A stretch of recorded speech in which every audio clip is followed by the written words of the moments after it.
প্রশ্নটিতে বলা হয়েছে একজন বালককে একটি সংখ্যাকে 25 দ্বারা গুণ করতে বলা হলো, কিন্তু সে 52 দ্বারা গুণ করলো। ফলে ফলাফলের মধ্যে পার্থক্য হলো 324। তাহলে সংখ্যাটি কত? তো আমরা যদি মনে করি যে একটি সংখ্যা এক্স, তাহলে 25 দ্বারা গুণ করলে সংখ্যাটি হবে 25x। কিন্তু সেই বালকটি সেই সংখ্যাটিকে 25 দ্বারা গুণ না করে কী করলো? 52 দ্বারা গুণ করলো।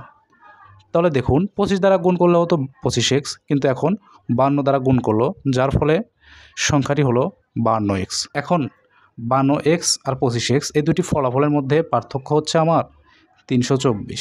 অর্থাৎ আমরা যদি 52x থেকে 25x বিয়োগ করি তাহলে ফলাফলটি হবে 324। এখন আমরা যদি সমাধান করতে চাই তাহলে আমাদের লিখতে হবে প্রশ্ন মতে 52x আর 25x এই দুটি ফলাফলের মধ্যে পার্থক্য 324।